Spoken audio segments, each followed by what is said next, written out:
A partir de agora, você acompanha e participa do Futebol em Rede. O melhor do futebol e dos principais esportes com Luiz Carlos Quartarolo, Fábio Seródio. Meus amigos, o Futebol em Rede Entrevista volta aqui com mais um personagem muito importante que fez história no futebol brasileiro. Esse programa, na verdade, a gente fala entrevista, mas é mais uma conversa entre amigos, a gente que conviveu tanto no futebol, com pessoas que fizeram a história do futebol, que fizeram bem para o esporte, não só jogando, mas alguns dirigindo, outros da imprensa já passaram por aqui. São mais de 80 entrevistados numa videoteca que está à sua disposição lá no YouTube, youtube.com/Futebol em Rede. Entre lá, clique, entre no nosso canal, realmente está muito legal. E hoje um personagem muito importante, um personagem que jogou em time grande, jogou em seleção brasileira. A gente falou com o irmão dele outro dia, também um canhoto muito bom de bola. Aliás, o canhoto, né, Serote, normalmente joga bonito, né? Agora você botou um ponto esquerdo em cima da gente aí, que o cara escondia a bola e saia dos dois lados, Serote. Olha, esse senhor que vocês estão vendo na tela, fala o senhor, mas eu estou bem pior do que ele, você também, ele está inteiro. É o Carlos Alberto Araújo Prestes, jogador que começou no Coritiba, rodou Internacional, Fluminense, Vasco, Santos, Espanha, passou pela seleção brasileira.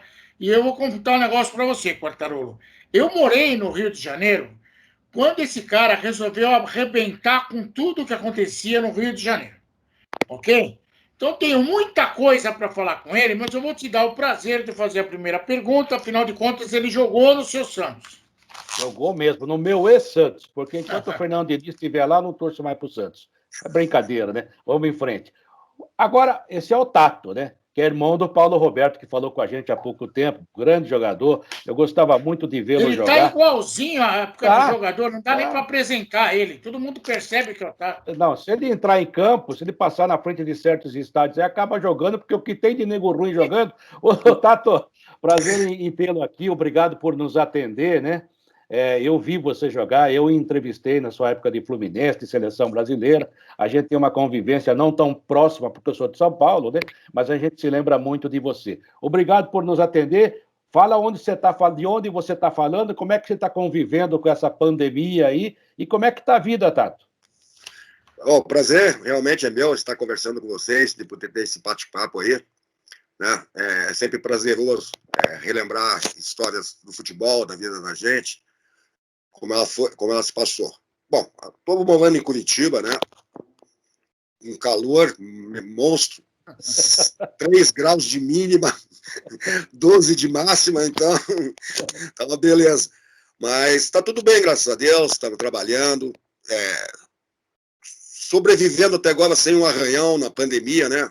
Curitiba teve uma fase bem difícil, há um mês atrás aqui, mas as coisas já estão começando a melhorar, já está começando a dar uma aliviada maior aí, depois que começou a ampla vacinação, né? Eu mesmo já tomei a primeira dose. E se Deus quiser aí, todos nós, né, o mundo vai conseguir sair dessa. Verdade. Tato, é o seguinte, eu vou contar uma coisa para você que você não é obrigado a saber da minha vida, mas eu fui para o Rio de Janeiro no final de 1982.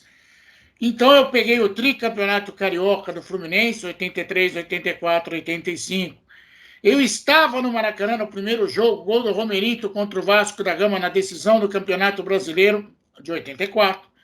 Eu estava no Morumbi no jogo decisivo entre São Paulo e Vasco da Gama. Você não era titular, mas você foi campeão brasileiro também pelo Vasco da Gama em 89. E eu vi muita coisa com você. Você tem uma passagem importante na minha vida. Depois eu virei repórter profissional, mas até então eu era apenas um torcedor. Das muitas coisas que eu quero dizer para você, Tato, porque você fica na minha memória, é que você fez parte de um time inesquecível. O Quartararo era um pouco mais velho do que eu, vai falar que a máquina tricolor do Horta era um timaço. Eu vi muito pouco da máquina tricolor do Horta. O que eu vi foi aquele Fluminense do Parreira, com o Paulo Vitor, Aldo, um monte de gente, no ataque, o Washington, Assis, Tato. Esse Fluminense é que me marcou. Eu não torço para o Fluminense, mas vocês deixaram uma marca no meu coração, viu, seu Tato? Valeu, agradeço. Sem dúvida alguma, aquele time ficou marcante na história do Fluminense, né? Até pela maneira como aquele time foi construído, porque basicamente, tirando o Assis, o Washington e o Romerito, o resto era praticamente da casa. Eu saí do Júnior, do Inter, direto para o Fluminense. Quer dizer, acabou sendo um time que encaixou perfeitamente e que não foi um time caríssimo. Então, foi aquela coisa, assim, um achado, sem dúvida alguma. E até pelo grupo também. O grupo era maravilhoso. Quer dizer, nós tínhamos vontade de ir para o treino para estar junto dos amigos, irmãos da época, né? Então, isso acho que marcou muito aí aquele time do Fluminense. E esse cara destruía, viu, Quartarolo? Eu lembro disso. Ele destruía. Ele acabou em seleção brasileira, aqui em São Paulo se falava no TAP, precisa contratar esse ponto aí. Esse time é o que tinha o Delay no meio campo? Isso, Delay. Era Jandir, Delay, Romerito e o Assis como meia mais avançado. Né? E ainda o Washington, né? E o Washington e Tato. Romerito, Washington e Tato. Hoje seria a seleção brasileira aí, Tato, porque se você olhar a qualidade desses caras, né? Sim, sem dúvida alguma. Ainda tinha atrás, além do Paulo Vitor, o Aldo, do Willian, o Ricardo Gomes e o Branco, que foi tetracampeão do mundo, né? Então, quer dizer que foi um time realmente fantástico. Muito bom. Agora, outra coisa, Tato, seu sobrenome é Prestes, né? Aqui Isso. Em São Paulo teve um ponta esquerda no São Paulo chamado José Sérgio Prestes, que foi também... Aliás, vocês eram muito parecidos da maneira de jogar, não sei se você concorda. Sérgio. Zé Sérgio. É parente seu? Não. Zé Sérgio não é parente meu, mas presta como eu.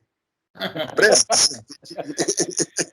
Parente dele era o Paulo Roberto, que é irmão, e se eu não me engano, o Jandir, que já era cunhado. Não, o Jandir foi júnior comigo no Internacional. O Leomir era cunhado? Algum dos dois era um cunhado seu. O Leomir. O Leomir era meu co-cunhado. Eu fui casado com a irmã da mulher do Leomir. Né? Inclusive, estou até aqui na casa dela agora, que meu filho mora aqui. Está bem, não, é tudo tranquilo. Quartarolo, em 83, esse time do Fluminense começou a jogar pra caramba. Ele foi campeão carioca, acabou com um período do Flamengo como o grande time do Rio de Janeiro. Deixa eu só fazer um adendo para quem está nos vendo, porque a gente fala, né, Tato, campeão carioca, campeão paulista. Naquela época, o campeonato carioca, o campeonato paulista, se rivalizava com o campeonato brasileiro. Se esse campeonato paulista, campeão paulista, campeão carioca, era um negócio assim extraordinário, não é? Hoje, infelizmente, caiu um pouquinho, suavizou a situação, perdeu a importância nesse quesito. Mas aí o cara fala assim, o cara foi campeão carioca. Poxa, o Corinthians foi campeão aqui em 77 e fez festa. O Palmeiras, o Tele Santana deixou de mandar time titular para disputar Libertadores porque tinha decisão de Paulista. Era outra situação. Então, para quem está nos vendo, esse cara foi tricampeão carioca. Era um negócio assim excepcional. Para você ter uma ideia o quanto que era valorizado os campeonatos estaduais, principalmente o carioca e o paulista na época, né? Que na decisão do bicampeonato, nós somos bicampeões cariocas em cima do Flamengo, tinha 160 mil pessoas no Maracanã. Para você ver como o pessoal dava importância mesmo ao campeonato carioca, ao campeonato paulista na época, né? E nesse jogo eu estava, se eu não me engano, foi 1-0 gol do Assis. Isso, de cabeça em cima do Fidjol. Isso. Para você ter uma ideia quanto eu sofri com esses caras. Mas, era um timaço mesmo. Em 83 foi campeão. Aliás, o Campeonato Carioca, na época, tinha 3 equipes na final. Era o campeão da Taça Rio, o campeão da Taça Guanabara e o melhor de todos os livros, somando tudo. Isso. E deu Fluminense, Flamengo e Vasco, depois deu Flamengo, Bangu e Fluminense, e depois, em 85, antes de falar do Campeonato Brasileiro, eu queria falar de 85. 85 tivemos uma decisão no Maracanã. Nesse jogo eu não estava, porque depois de perder para o Fluminense, eu fiquei com dor de cabeça, não fui ver o jogo. Fluminense e Bangu. Foi o jogo que o Fluminense acabou com o Castor de Andrade no Bangu. Não sei se você lembra desse jogo. Foi um belo jogo. Primeiro, o José Roberto Reit acabou dizendo recentemente aí numa série sobre o Castor de Andrade que meteu a mão no Bangu. Você acha que ele falou verdade ou mentira, cara? Não, Eu só acho que é o seguinte, eu só acho que foi muito mais bacana o Fluminense ser tricampeão carioca que o Bangu só campeão, entendeu? Ficou mais marcado a coisa, entendeu? Mas realmente foi um lance polêmico. O Wright, na época, falou que tinha apitado antes do Vica, acho que fazia uma falta no Cláudio Adão, se eu não me engano. Mas só que, graças a Deus, o que vale é o que está na história aí, e estamos marcados aí, nesse esquisito. Mas apesar dessa história, que por causa do Wright, por causa do Castor de Andrade, virou polêmica, o Fluminense tinha um timaço, viu, Cantarone? Isso não precisa nem me falar. Incomodava e a gente admirava. Aliás, nós somos de uma época, né, Tato? Você está vendo aí que o Fábio Cerola, embora mora em São Paulo e torça pelo São Paulo e pelo Flamengo, não sei como ele consegue torcer para os dois, mas tudo bem. Eu torço por monte. Eu fui santista por muito tempo, né? Mas a gente que trabalha com futebol, acho que com você acontece a mesma coisa. A gente começa a torcer pelos amigos, né? Poxa, o cara lá ganhou, que legal aquele cara ganhar. E nós somos da época que a gente torcia, mas admirava o adversário. Hoje os caras querem só brigar, Tato, assim não dá. É complicado mesmo, porque você vê, né, naquela época do Maracanã, a geral, as torcidas eram misturadas. E você não via confusão nenhuma. Quer dizer, então, a coisa realmente mudou muito, né? E até porque também naquela época, o jogador brasileiro, ele não... Era muito difícil sair para o exterior. Né? Tanto é que eu fiquei 6 anos no Fluminense, praticamente. Então, o futebol, acho que qualificava mais, de repente, por causa disso, né? Porque os jogadores não iam embora. Hoje tem jogador que você vai conhecer só quando ele é convocado para a seleção. De tão cedo que sai. Então, acho que é por aí. Tato, você era o cara que destruía a defesa do adversário. A bola, quando vinha pelo teu lado, se saía correndo, levava todo mundo. E, às vezes, é lógico, o Washington, o Assis, e até o Almerito que vinha de trás, aproveitaram demais tudo aquilo que você fez no time, para o time. Eu queria que você falasse um pouquinho disso. Afinal de contas, criou-se aquela história de que o casal 20, que era o Washington e Assis, depois o Romerito alcançou um nível estrelar por causa da final do Campeonato Brasileiro, mas o craque era você, cara. Obrigado. Eu tô falando a verdade, você construía tudo. Não, muito obrigado. Mas nosso time também se entendia muito bem, até pela quantidade de tempo que jogamos juntos, né? Eu e o Branco também faziam um lado esquerdo muito forte, né? E aquela coisa, acho que um complementava o outro, né? Eu era um ponta habilidoso que levava para cima, lateral, coisa que hoje em dia eu fico até meio assim, às vezes eu vejo o cara mano a mano com o lateral, falei, pô, na minha época é ruim que eu não levasse para cima, né?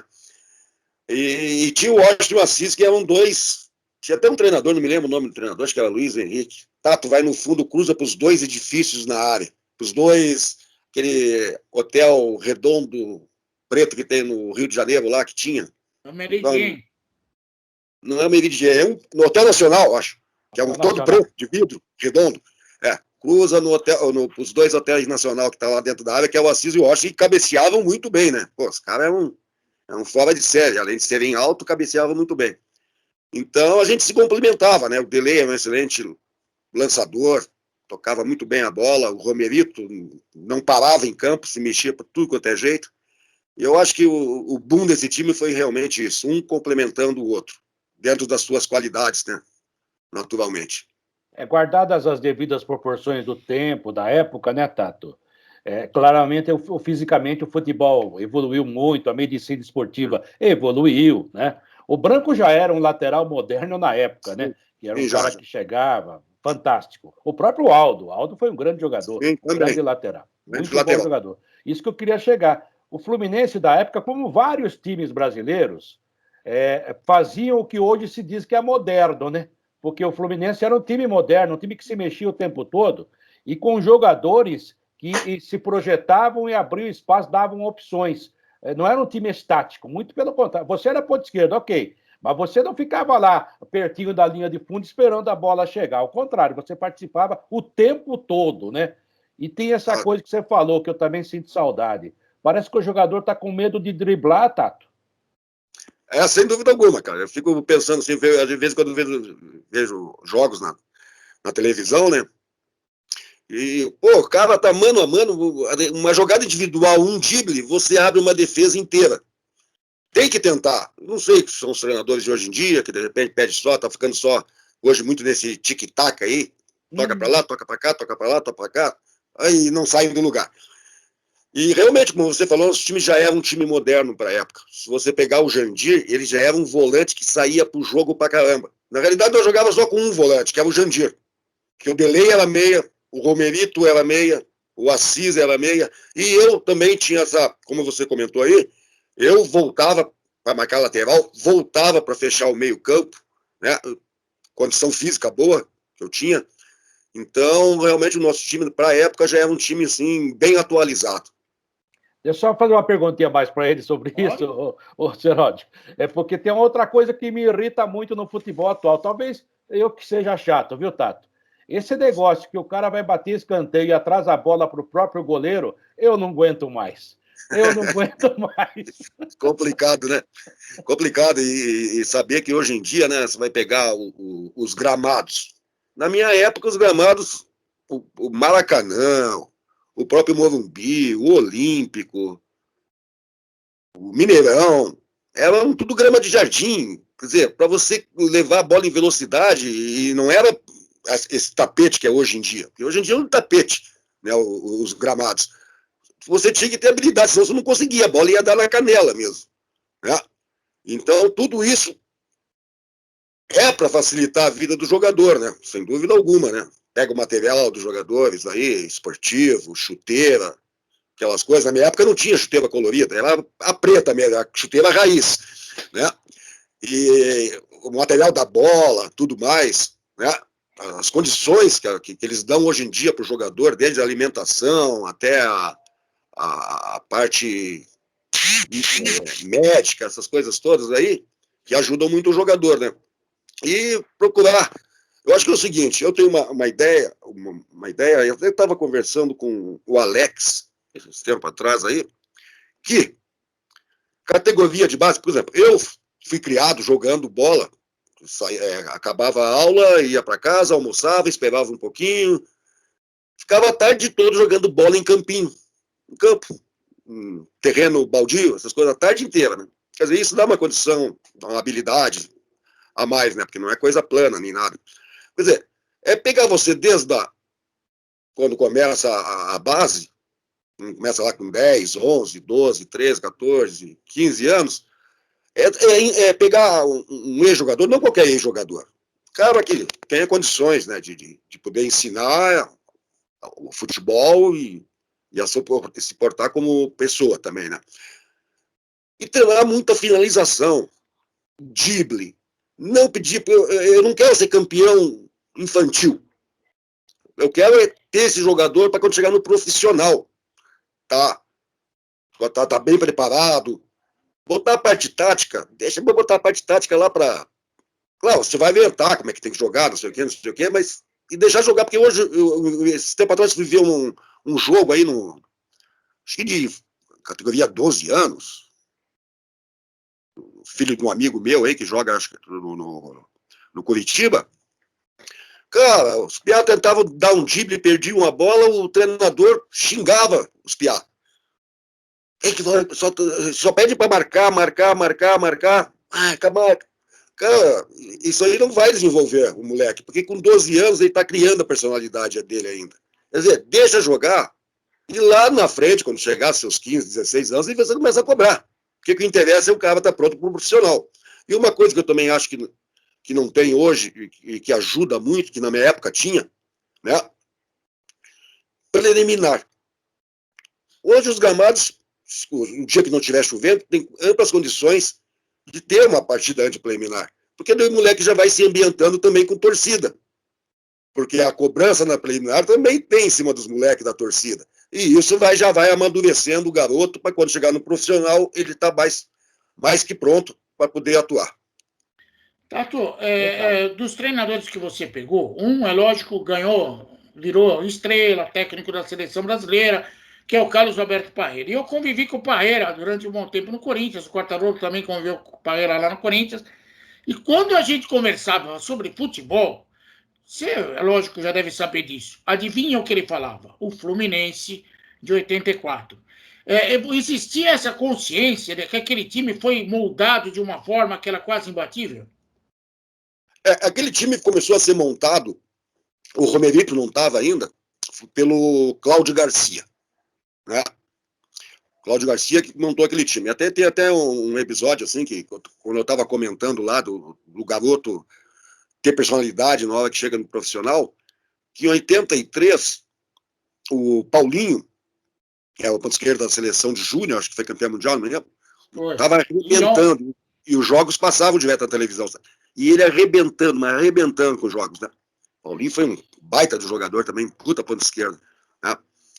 E quando começou o Campeonato Carioca, de 83, que era, naquela época o Campeonato Carioca era no segundo semestre. O primeiro semestre era o brasileiro.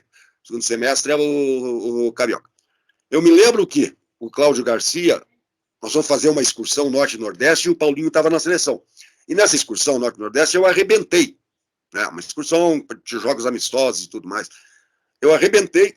Quando voltamos e foi começar o Campeonato Carioca, o Cláudio Garcia me botou no time e o Paulinho já estava de volta. Meu Deus, eu cheguei em São Januário, foi o jogo, acho que foi contra o São Cristóvão, se eu não me engano, a torcida xingando o Cláudio Garcia de burro, me xingando, antes de começar o jogo. Falei assim, e o Ricardo Gomes também estava estreando. Eu falei, Ricardo Gomes, se nós não ganhar hoje, nós estamos mortos, eu e você. Não. E aquela pressão moça, a torcida xingando o Cláudio Garcia, me xingando, né, antes do jogo começar. Rapaz, eu acabei com o jogo. Destruí o jogo. E por ter personalidade, porque se eu sou um cara que não tem personalidade, né, essas coisas todas, o cara se abate. Se abate, não quer que passem a bola para ele. Então, tem essas coisas assim que aconteceram dentro do próprio Fluminense, que foi um time também que tinha jogadores com muita personalidade. Entendeu? E acho que esse foi o tchan. O Cláudio Garcia montou mais ou menos o esquema e o Parreira aperfeiçoou de uma forma, assim, sensacional. Tato, você foi um belíssimo jogador, um belíssimo ponta esquerda.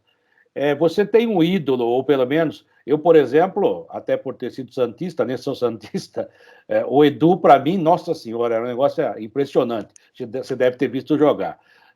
Mas você não está tão distante, não, fica tranquilo, que o Edu realmente era genial, né? O Pelé chegou a me dizer, ele tem mais habilidade que eu. Eu falei, meu Deus do céu.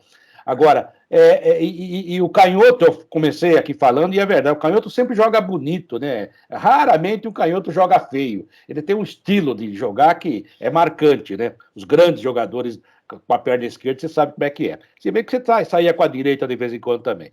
Você tem um ídolo, assim, aquele jogador, aquele ponta que você fala, nossa senhora, eu vou jogar igual esse cara, ou admirava esse cara. Bom, eu na época tinha, assim, quando eu era júnior, teve 2 pontos assim que eu admirava muito. Um era o Joãozinho do Cruzeiro, habilidosíssimo, levava para cima também. E um outro cara que eu tive o prazer assim de conviver, ele no profissional e eu no júnior, do Inter, foi o Mário Sérgio, falecido Mário Sérgio, né? E, cara, eu ficava vendo ele treinar, ele jogar, ele não olhava para a bola. Era incrível. Ele é o verdadeiro Vesgo. O Ronaldinho Gaúcho, assim, faz também, mas ele fazia de uma forma assim, sensacional, que ele não olhava para a bola, né? E também era driblador pra caramba. Ele não era veloz, mas era driblador pra caramba, né? Uma vez eu até perguntei para ele, pô, mas Sérgio, como é que você faz aí, pô? Olhar para um lado, tocar do outro. Ele falava assim para mim, treina assim todo dia, que você com o tempo vai se acostumando. E é o que eu comento, né? Eu não sei como acontece hoje em dia, mas na minha época acabava o treino, eu ficava mais uns 20 minutos treinando drible, treinando cruzamento, né? Porque com isso, quando você chega no jogo, você naturalmente acaba fazendo, ensaiando um tipo de drible, cruzamento, naturalmente você... Hoje em dia eu não sei como é que funciona, mas pelo que eu ouço falar, assim, de alguns amigos meus que trabalham com futebol, né? O próprio Leomir, que você comentou, que é auxiliar técnico do Abel. Os caras, pô, acaba o treino, os caras querem se mandar rapidinho. Entendeu? O Roberto Dinamite, eu joguei com ele no Vasco, depois do Fluminense, né? Ele acabava o treino e ele ficava lá, só falta. Tum, tum, tum, tum. A mesma coisa o Zico, né? Que eu joguei com ele na seleção também, nas eliminatórias da Copa do Mundo de 86, isso, eu estava na seleção, também acabava o treino, eu via o Zico lá. Pá, pá, pá. Daí você, com certeza, você treinando, chega no jogo, você naturalmente chega lá e acaba fazendo. Hoje em dia, tá certo, Leomir, eu trabalhei recentemente em clube, o jogador quer mais é ir embora, viu, Tato? Acaba o treino, E vamos embora. o fisiologista também não deixa treinar, né? Diz que vai dar linha. Tem muito dessa frescura também, ó. O cara deu um negocinho de nada lá no sangue dele. Não, encosta. Porque, pô, aí é complicado, pô. Na época não tinha dessa, não. Tinha jogo que eu ia com uma dorzinha na perna e ia pra dentro. Sim, até porque também não tinha os recursos que os caras têm hoje em dia, naturalmente, né? Mas uma dorzinha, o tornozelo um pouquinho inchado, unha encravada, ia pro jogo. A vontade era jogar. Naquela época era o seguinte, fisiologista no futebol era o pai de santo. Quando o médico não resolvia, ligava para o pai de santo. Acende uma vela e vamos que vamos. Agora, Tato, você falou do Zico aí. A primeira convocação para a seleção brasileira foi o irmão do Zico que te levou? Foi o Edu. Foi 3 amistosos que a gente fez. Eu costumo dizer com meus amigos, né? Pô, tem cara que é convocado a primeira vez para a seleção, eles vão jogar contra Nova Guiné, Cabo Verde. Cabo Verde. Pô, eu já peguei Inglaterra, Argentina e Uruguai. Os 3 primeiros jogos. Não vai dar essa sorte assim. Eu me lembro disso. Agora, tem mais uma coisa também na seleção, Tato. E você foi até injustiçado nesse aspecto. Tem um monte de jogador até hoje que eu não consigo entender. O cara vai para a seleção, não joga bem e continua tendo chance, né? Continua tendo chance. E tem aquele jogador que é bom jogador no clube e precisa de uma chance. Aí o cara chega lá, joga uma partida, vai mais ou menos, ou não vai tão bem, nunca mais tem chance. E tem um monte de pé duro que continua tendo chance. Eu não consigo entender. Talvez a gente entenda, mas não possa falar, né, Tato? Sim, sem dúvida. Melhor ficar quieto, porque hoje em dia, qualquer coisa que você fale, você vai até preso. Tá complicado. Mas tem umas coisas que eu não consigo entender, senhor. Tem uns caras que, olha, o cara tem imunidade para jogar mal. O outro chega... Eu lembro do Veloso, que jogou no Palmeiras, ele teve uma chance contra a Espanha, lá em Barcelona, e realmente acho que tomou 2 ou 3 gols, ok. Nunca mais voltou para a seleção. O Júlio César saiu da Copa de 2010, já fez 2 pênaltis, um no Felipe Melo e tomou um gol de um cara de 1,60 m. Voltou em 2014. E o Felipe Melo nunca mais voltou para a seleção. Caramba! Eu não consigo entender, Tato. Não consigo, viu? Verdade. Mas tem cara que o técnico leva para a seleção e o cara é tão bom que muda o técnico e convoca de novo. Ele é bom, ele também, né? Era bom. Você foi para a seleção com o Edu Coimbra e também com o Telê. Com o Telê. Com o Edu e depois com o Telê. Tá vendo? Quando o cara é bom, muda o técnico, mas o jogador permanece. O Tato jogou muito, né? O Telê era fogo, viu, bicho? Telê, você treinava treinamento de finalização e o Telê, como treinador, ele só treinava finalização e coletivo. Cara, você fazia 10 cruzamentos, acertava 9, errava 1, pra quê? Meu Deus do céu. Ele cobrava e cobrava forte mesmo. Ele só não cobrava do Zico, do Sócrates, do Júnior. Agora o resto, o Careca, então, coitado do Careca. Sofria com o Telê. E olha o jogador que o Careca foi, hein? Os melhores que o Brasil já teve. O Telê, eu convivi com o Telê, ele tinha mania de colocar uma lata de lixo no alambrado para fazer o Cafu acertar a lata de lixo. Acho que você já pegou isso também, Quartarolo. Ele batia e mandava a bola dentro da lata de lixo. Coitado do Cafu, batia e derrubava o alambrado. E o Tele, enquanto ele não acertasse, fica aí. Dane-se, era assim mesmo, Quartarolo. O Tele não era fraco, não. Mas foi um dos melhores treinadores aí que eu já trabalhei. Ele fazia você bater escanteio fora do campo? Que ele queria dar aquela curva? Mas você imagina a mijada que eu ia tomar. Porque ele botava aqui fora do campo, que eu estou dizendo, não você botar a bola fora do campo. Ele botava fora da linha de fundo e fazia o Jorginho fazer a curva. Tem que fazer o gol. Eu falei, meu Deus do céu. E o cara ficava lá treinando. Ele chegou a fazer isso com você também ou não?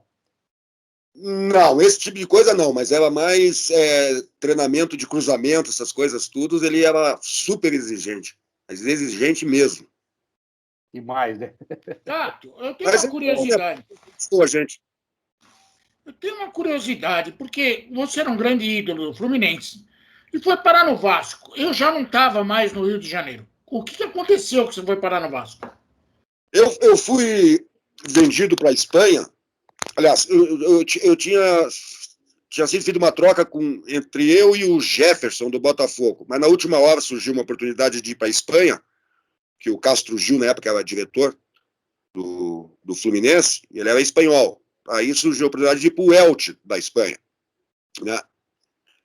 Daí, financeiramente, para o clube era melhor, para mim também. Né? Tem até uma curiosidade, daqui a pouco eu já explico. Daí fui para o Elche, mas o time lá do Elche tinha acabado de subir da segunda para a primeira e não era um time assim top, entendeu? Então, tanto é que faltando não sei quantas rodadas lá, já estava rebaixado de novo.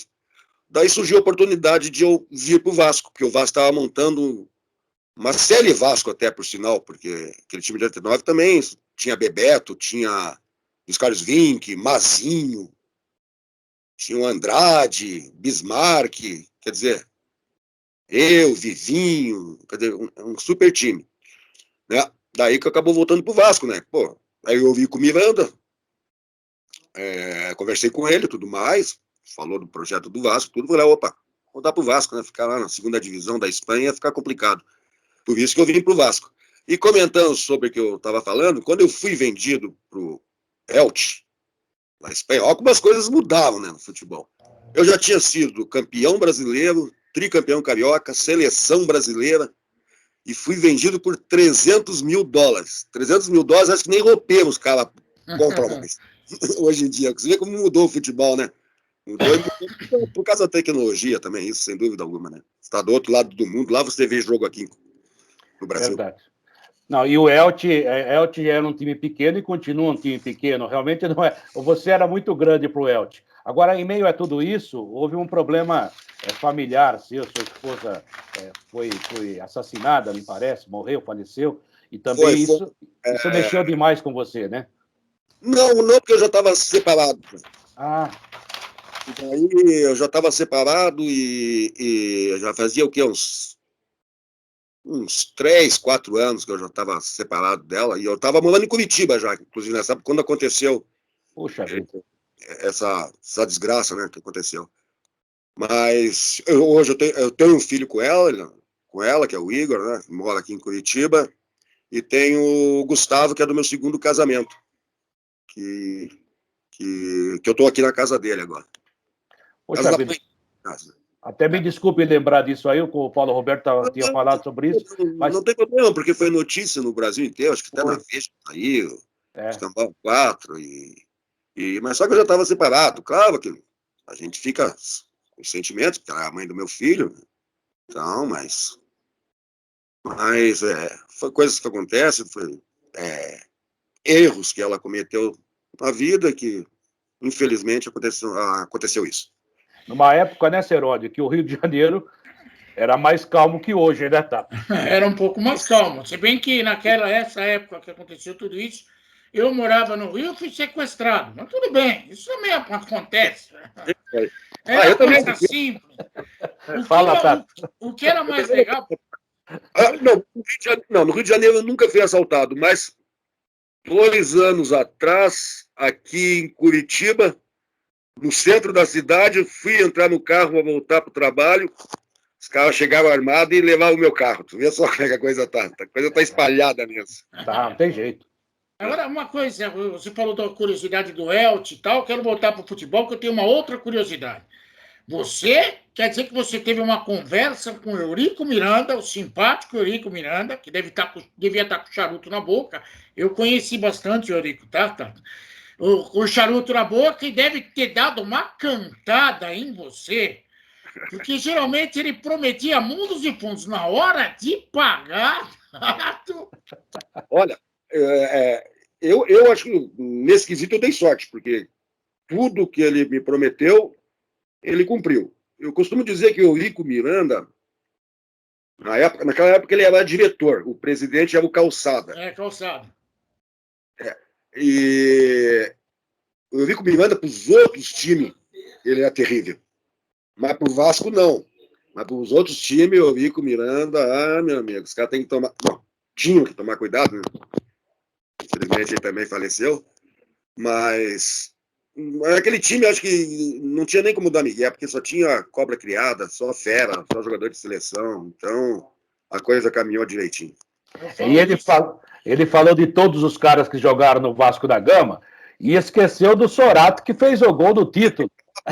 Sorato, mas eu costumo dizer que o Sorato, para você, na época, fazer uma tabela com ele era difícil, mas a bola chegava na área e estava sempre bem colocado e finalizava muito bem. É artilheiro, né? Ele que fez o gol naquele São Paulo de Bobô, Raí e tudo mais, em pleno Morumbi. O técnico era o Nelsinho Rosa. Ele era bonzinho mesmo? Não, gente boa. O Nelsinho foi meu treinador no Fluminense. Eu acho que no tricampeonato era o Nelsinho. 85. 85. Foi justo naquele do Castor de Andrade. A gente costumava chamar ele de Paulinho da Viola, porque ele é muito parecido com Paulinho da Viola. Que coisa. Agora, Seródio, você falou do Nelsinho. Você sabe, Tato, que o Nelsinho, quando o Palmeiras foi ao Rio de Janeiro para contratar o Nelsinho Rosa Martins. Isso. Aí o Nelsinho estava com problema de saúde, aí trouxeram o Luxemburgo explodiu para o cenário nacional, internacional, naquele Palmeiras da Parmalat. Mas o técnico era para ser o Nelsinho Rosa Martins, que, aliás, conhecia demais de futebol, na minha opinião. Sem dúvida alguma. Ele sabia muito, sim. E é um cara gente boa. Aquele timaço do Fluminense, vocês ainda mantêm contato? E de vez em quando, sim. De vez em quando, o ano passado, esse ano, atualmente, não teve a festa de aniversário do Fluminense, né? Que uma ou outras vezes acabei indo na festa do Fluminense, de aniversário, que é nas Laranjeiras. Daí a gente acaba tendo contato com a maioria do pessoal da época lá. Você sabe que eu cruzei com o Romerito virou sommelier de churrascaria. Tem uma churrascaria lá em Assunção, se eu não me engano, chama Aquarela Brasileira. E ele vai lá, ele vai buscar todo mundo no hotel, depois fica na churrascaria, depois devolve. Cara, o Romerito tá mais gordo que eu, viu, Tato? Tá forte. O Romerito tá forte mesmo. Encontrei com ele quando foi. Acho que antes da pandemia, 2019, acho que nós estivemos juntos no Rio de Janeiro. E tá fortinho. O Romerito tá. Aquele paraguaio não é falsificado, não. E ele continua falando técnico, viu, Quartarolo? Técnico! Agora, isso que eu ia perguntar para você, Tato, porque a gente viu alguns jogadores excepcionais do Paraguai. O Romerito foi um dos melhores ou o melhor que você conheceu do Paraguai? Olha, eu acho que para mim foi um dos melhores, sim. Sem dúvida alguma. O Romerito tinha uma condição física inacreditável, além de jogar muito bem. E para mim foi um dos melhores mesmo. Eu não sei isso lá de trás, né? Mas da minha época em diante, acho que foi um dos melhores jogadores paraguaios, sim. Certeza. E tem o zagueiro também, que jogou no Corinthians lá, o Gamarra também, né? Grande jogador também, né? Eu brincando com o Romerito, uma vez falei, Romerito, você é o melhor paraguaio que eu conheci. Depois de você vem o Chilavé, depois tem aquela Larissa Riquelme, que a gente tem que levar em consideração. E o E Gamarra? Aí o André Romero, que é paraguaio, falava, eu? Falava, você fica para outra oportunidade. O Romero que jogou no Corinthians. Bom Esse é uma jeito. figura muito legal também. Bom jogador, é lógico que não é craque, mas é Não, bom jogador. longe do Romero. É uma figura interessantíssima, viu? Principalmente quando ele resolve ler jornal. Ele lê jornal ao contrário. Eu nunca vi isso. Não. É chinês, é chinês. Ô, Tato, você se colocando no futebol de hoje é difícil, né? Eu não gosto muito desse, porque esses dias começaram a comparação aí.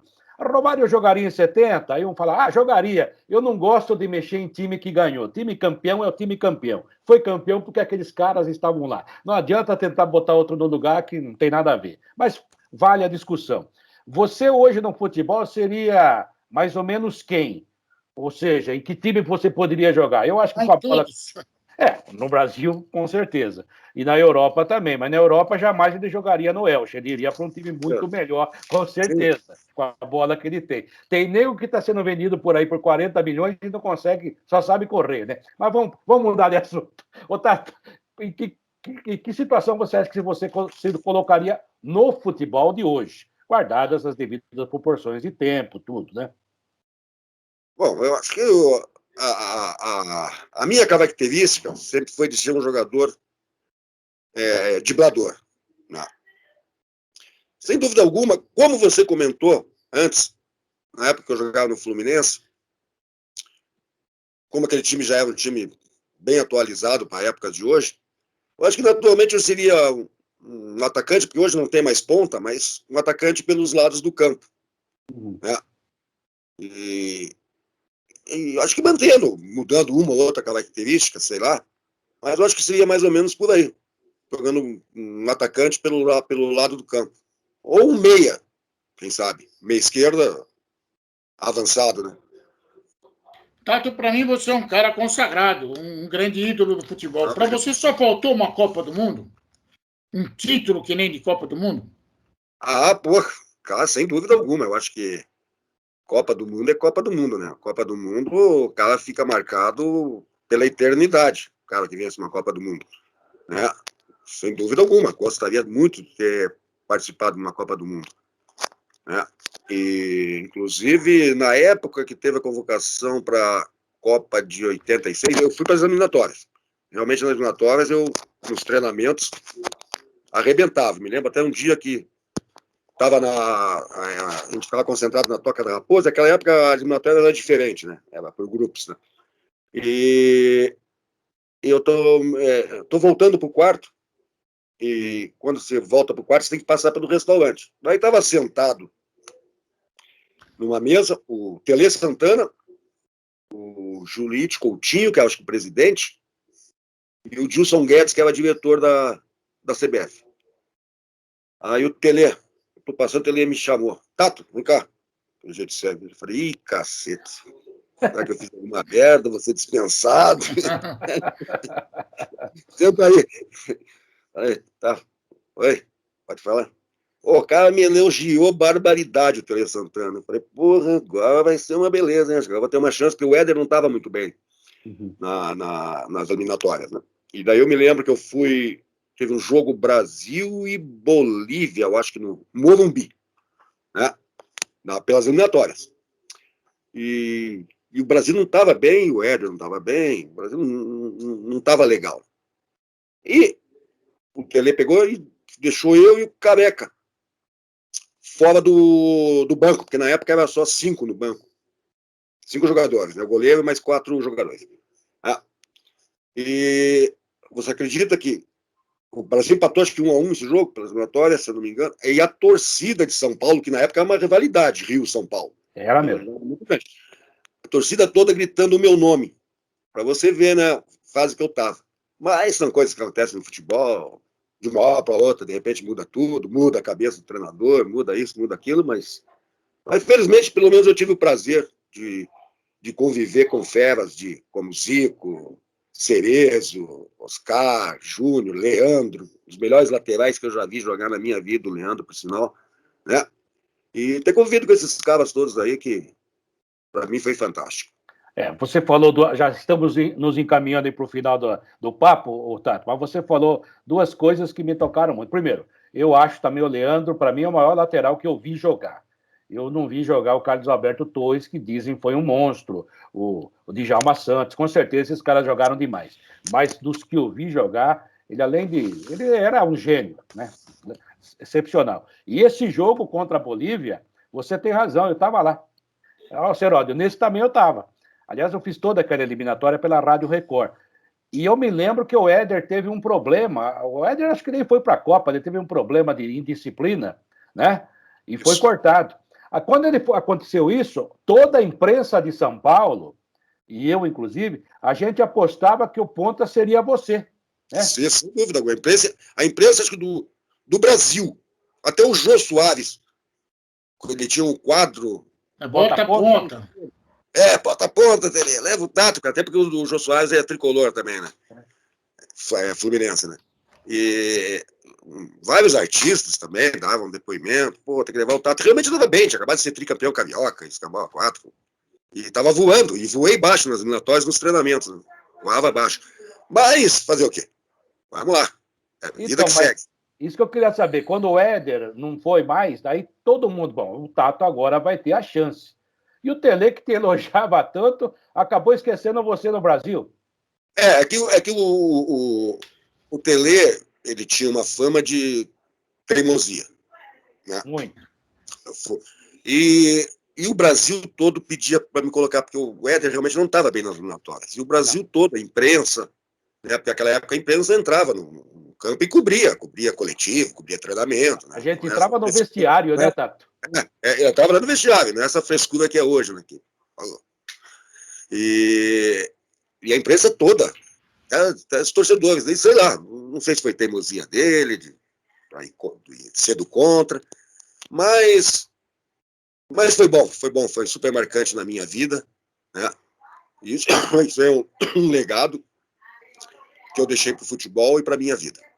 Olha, o Tele Santana, convivi muito com ele, eu sei que... Era teimoso? Ele era teimoso, era chato e teimoso, competente, chato e teimoso. Só para você ter uma ideia, Tato, eu, no começo de carreira, fui fazer uma matéria com o Tele, que era ponta do Fluminense. A história era Tele Fluminense. E eu fui no treino do São Paulo, Moraci Santana, cara legal pra caramba, me colocou lá no meio e fez a coletiva, o Tele na beira do campo. Naquela época, se você pisasse no gramado já era ruim, se ficasse perto era pior ainda. E acabou, eu não pus o meu gravador lá, não tinha nada a ver com isso. Eu queria falar com o Tele sobre outra coisa. Acabou a coletiva, eu vou falar sobre o Tele. Ele falou assim, por que não falou aquela hora? Porque não, seu burro. Quer saber uma coisa? Grosso. Não quero mais falar com esse burro. E foi embora. Eu fiquei com raiva, eu era moleque. Fui embora. O Moraci veio, o que aconteceu? Eu falei, esse grosso aí, ficou dando esporro aí, porque eu não pus o gravador, não vou falar de jogo. Meu assunto é outro, vou pôr o gravador lá pra quê? Aí o Moraci, que era um doce de pessoa, foi falar com o Tele. Daqui a pouco o Tele aparece e fala assim, esse era eu. Vai querer gravar ou não? Falei, com grosso eu não gravo. Ele falou, vem cá, que agora quem quer gravar sou eu. Aí é lógico que eu fui, porque eu não sou tão burro assim. Mas ele era assim. Não tinha jeito. Eu fiquei sem falar com o Tele quase um ano, Tato. Eu discuti com ele por uma bobagem também, mais ou menos igual a essa. E eu falei para o meu chefe lá na Jovem Pan, já estava na Jovem Pan, falei, com o seu Tele, eu não falo mais. Daí o cara falou assim, o Carbone, o falecido Carbone, você cobre o São Paulo, como é que você não vai falar com o Tele? Eu falei, olha, quando ele dá a coletiva, que foi ele que inventou esse negócio de coletiva aqui no Brasil na época, quando ele der a coletiva, eu vou botar o microfone lá, que eu não vou deixar que o meu ouvinte não ouça o técnico do São Paulo. Vai ter que ouvir, mas eu não faço pergunta para ele, não. Eu não quero saber, ele é muito chato. Eu também sou chato, né? Então 0-0.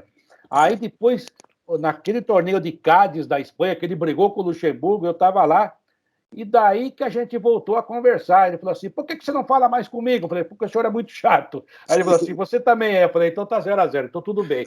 E ele era um cara legal fora disso, mas ele era muito chato e cometia algumas injustiças como essa com você, com o Leão, com o Jorge Mendonça e tantos outros. Mas também acertou muito. Não estamos aqui para falar de um cara que foi importante no futebol brasileiro, né? Mas que tinha defeitos, não é porque morreu que não tem defeito, né? Aliás, ainda bem que a gente tem defeito, porque senão do jeito que eu já sou chato, imagine eu sem defeito. Ninguém ia me aguentar, Tato. Era insuportável. Tato, um beijo no seu coração. Fiquei muito Obrigado. feliz de rever você. Você é um cara marcante, né? Eu gosto de futebol porque caras marcantes me ajudaram a gostar de futebol e você é um deles. Muito obrigado de coração, viu? Eu agradeço vocês, agradeço por esse bate-papo aí, por essa tarde de sábado aí ficar mais alegre, mais tchan, né? E ir embora para casa agora, botar o casaco, que começou a esfriar já de novo aqui. Complicado. Ô, Tato, só para te dar um beijo de despedida e um abraço, coisas que fazem tanta falta nessa pandemia, são tão baratas, né? E agora Sim. são tão caras, como eu costumo falar. Você falou que está trabalhando, você está trabalhando com futebol? Não. Eu trabalho na Grupo Vital, que é Unimed. Unimed Planos de Saúde. Ah, legal. Valeu. E você continue tendo muita saúde, que seja um plano de Deus realmente para todos nós. Tato, obrigado. Fiquei muito feliz em te ver. Olha, grandes histórias. E a hora que passar a pandemia, eu vou fazer aquela promessa que eu faço. Vou fazer para Vai para Curitiba, né? Vou para Curitiba. Opa, aguardamos aí. Para tomar uma cerveja, eu vou pagar a cerveja. Eu já estou prometendo isso para tanta gente que ele falou que eu vou ficar pobre. Mas se Deus quiser, quando acabar a pandemia, a gente vai poder olhar no olho, conversar e jogar a conversa fora. Obrigado, viu, Tato? Obrigado mesmo. Eu agradeço e um forte abraço para vocês todos aí. Precisamos, estamos aí, à disposição de vocês, beleza? Muito obrigado. Obrigado, mano. Eu tenho certeza, amigos, que vocês gostaram desse papo. Tato, grande ponta do Fluminense, ponta que jogou também no Curitiba. Você jogou no Curitiba, né? Jogou no Santos. Joguei muito pouco, joguei umas 3, 4 partidas, porque daí o meu joelho já começou a inchar, treinava, inchava, jogava, inchava, daí ali tive que dar um stop na coisa. Como diria um amigo meu, quando dizem que Pelé não jogou em Wembley. Azar de Wembley. Azar do Curitiba. Azar de Wembley, isso mesmo. Azar de Wembley. Esse é Tato, que jogou no Fluminense, jogou muita bola, mas vocês não imaginam como jogava a bola esse cara. Jogou em seleção brasileira, poderia ter jogado muito mais, a gente acabou de falar sobre isso. Ele foi o nosso convidado muito especial nesse Futebol em Rede Entrevista. Fiquem com Deus, se cuidem e até a próxima.